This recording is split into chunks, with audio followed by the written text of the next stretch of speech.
ओम श्री परमात्मने नमः। ओम श्री सद्गुरुदेवताभ्यो नमः। ओम श्री हरितनयाय विद्महे लाछबाई पुत्राय धीमहि तन्नो त्रिकमाचार्यः प्रचोदयात्। ओम कृष्णाय वासुदेवाय हरये परमात्मने प्रणतिकलेशनाशाय गोविंदाय नमो नमः। भगवान की प्राप्ति कराने वाले उत्तम गुण और आचरण। ब्रह्मलीन परम श्रद्धेय श्री जयदयाल जी गोविंद का लिखित उत्तम गुण और उत्तम आचरण शीघ्र परमात्मा की प्राप्ति कराने वाले हैं।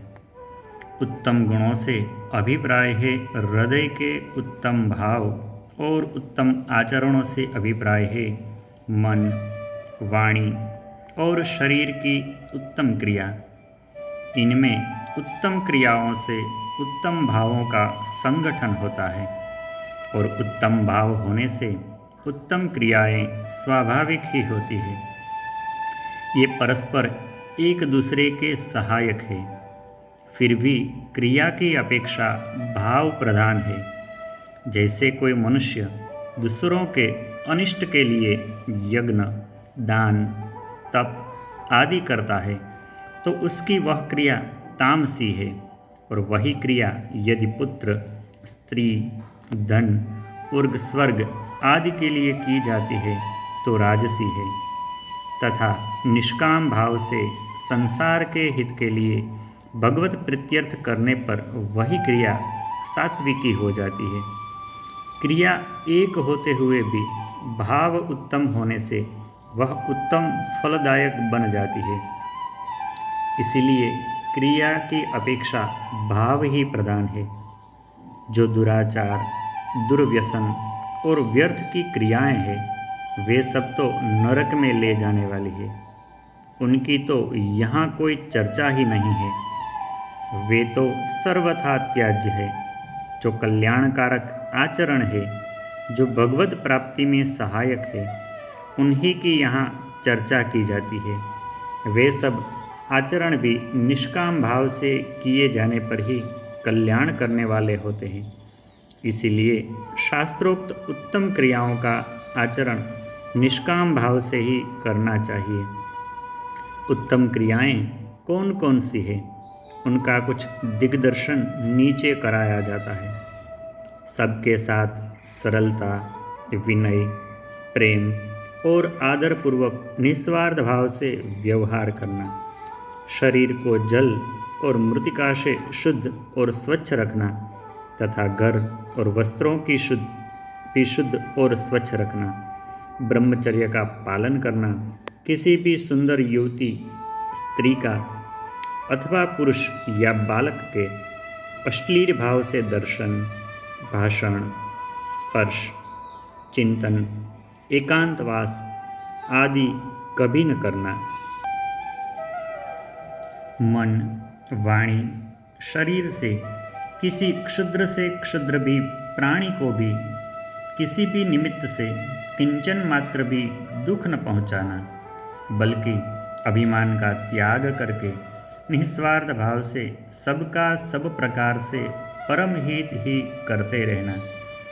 कोई अपना अनिष्ट भी करे तो भी उसका हित ही करना। वाणी के द्वारा भगवान के नाम का प्रेम और आदरपूर्वक निरंतर जप करना तथा सत्य शास्त्रों का स्वाध्याय करना एवं जो सत्य और प्रिय हो तथा जिसमें सबका हित हो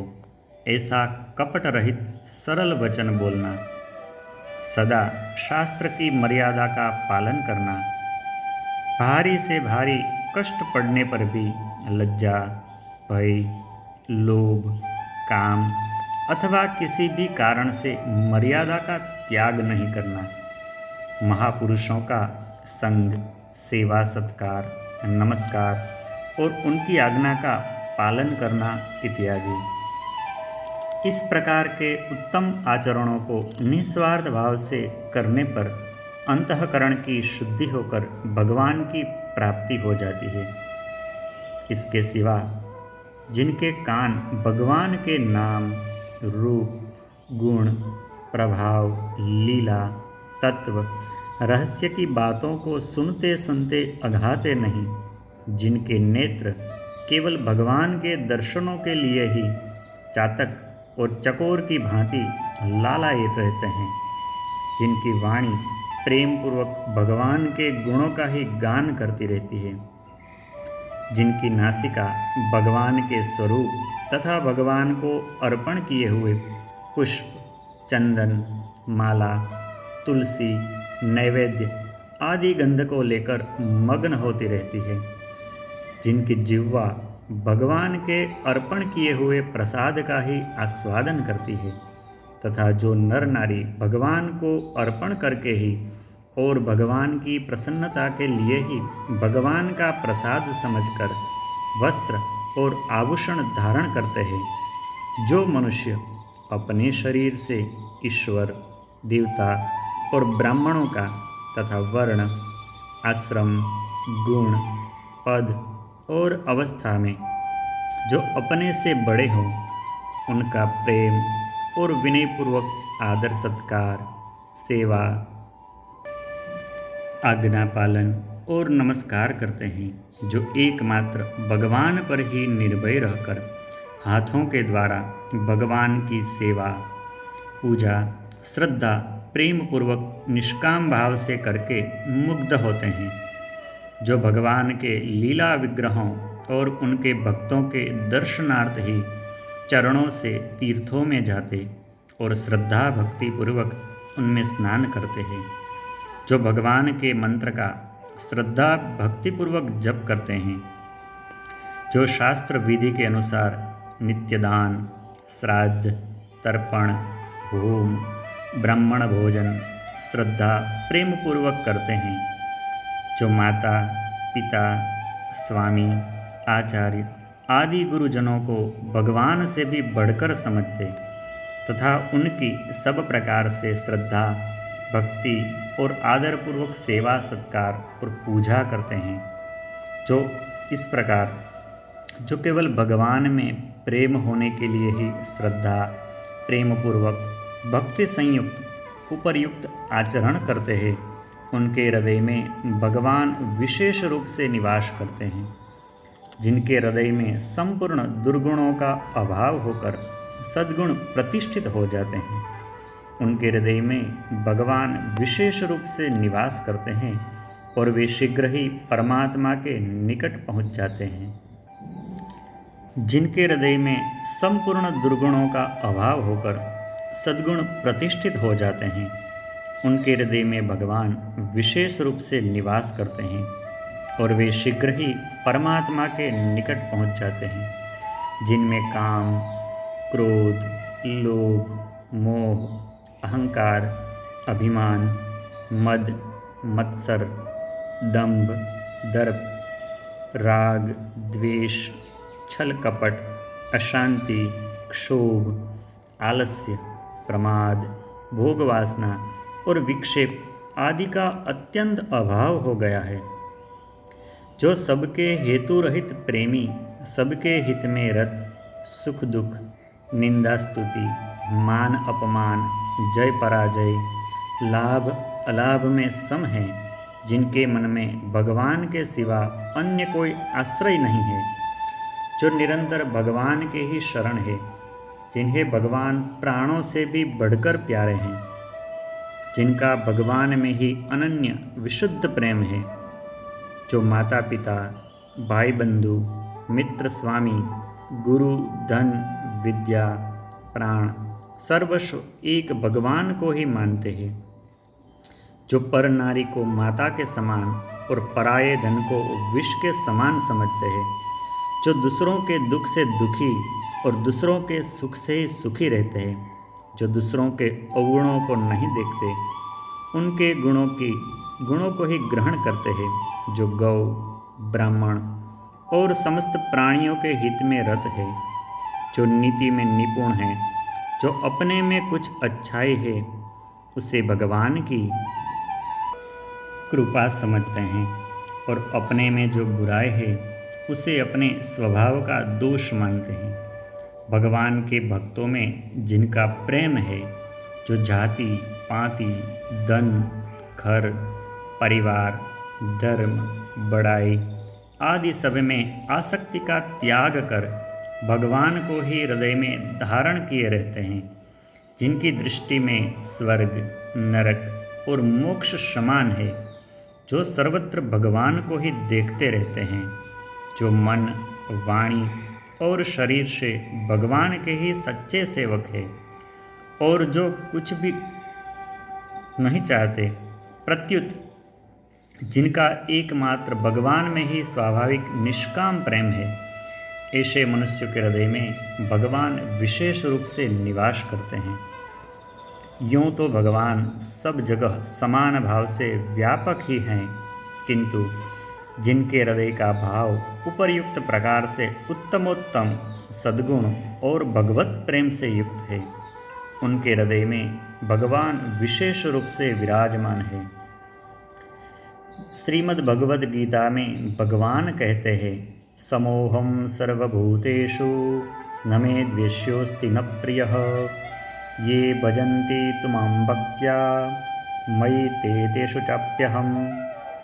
मैं सब भूतों में समभाव से व्यापक हूँ, न कोई मेरा अप्रिय है और न कोई प्रिय है, परंतु जो भक्त मुझको प्रेम से भजते हैं वे मुझ में हैं और मैं भी उनमें प्रत्यक्ष प्रकट हूँ। यद्यपि ब्रह्मा से लेकर स्तंभ पर्यंत समस्त प्राणियों में भगवान अंतर्यामी रूप से समभाव से व्याप्त हैं, इसलिए उनका सब में समभाव है और समस्त चराचर प्राणी उनमें सदा स्थित हैं। तथापि भगवान का अपने भक्तों को अपने हृदय में विशेष रूप से धारण करना और उनके हृदय में स्वयं प्रत्यक्ष रूप से निवास करना भक्तों की अनन्य भक्ति के कारण ही होता है। जैसे समभाव से सब जगह प्रकाश देने वाला सूर्य दर्पण आदि स्वच्छ पदार्थों में प्रतिबिंबित होता है, काष्ठादि में नहीं होता, तथापि उसमें विषमता नहीं है, वैसे ही भक्तों के हृदय में विशेष रूप से विराजमान होने पर भी भगवान में विषमता नहीं है, जिनका किसी से भी द्वेष नहीं है, सब पर हेतु रहित दया और प्रेम है, जो क्षमाशील है, अहंकार और ममता का जिनमें अत्यंत अभाव है, जिन्होंने अपने मन बुद्धि और इंद्रियां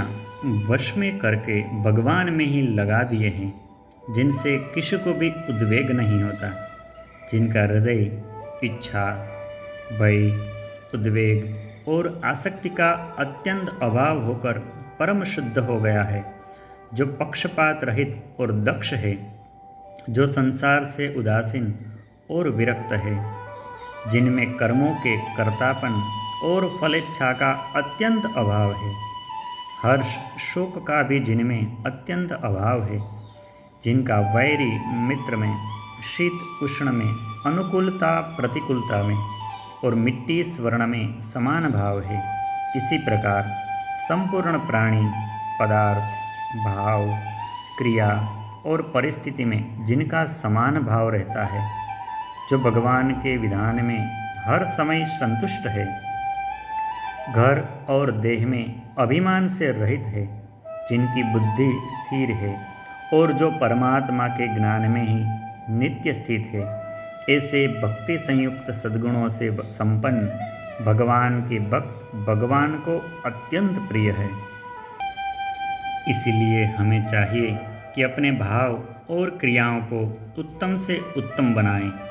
वास्तव में भाव उत्तम होने से क्रिया अपने आप स्वाभाविक ही उत्तम होने लगती है, इसमें कुछ भी परिश्रम नहीं करना पड़ता और जो सर्वथा ईश्वर के ही शरण हो जाता है, अपने आप को ईश्वर के समर्पण कर देता है, उसमें ईश्वर की भक्ति के प्रभाव से उत्तम गुण स्वतः ही आ जाते हैं। अतः हम लोगों को उत्तम गुण और उत्तम भाव की प्राप्ति के लिए सब प्रकार से ईश्वर की शरण होकर निष्काम प्रेम भाव से ईश्वर की अनन्य भक्ति करनी चाहिए। इस प्रकार करने पर ईश्वर की कृपा से प्रमाद, आलस्य, भोग वासना, दुर्गुण, दुराचार, दुर्व्यसन और व्यर्थ संकल्पों का अत्यंत अभाव होकर परम कल्याणकारक विवेक और वैराग्य युक्त सद्गुण सदाचार स्वतः ही आ जाते हैं। ओम गुरुर्ब्रह्मा गुरुर्विष्णुः गुरुर्देवो महेश्वरः गुरुः साक्षात् परब्रह्मः तस्मै श्री गुरवे नमः। ओम श्री सद्गुरु परमात्मने नमः।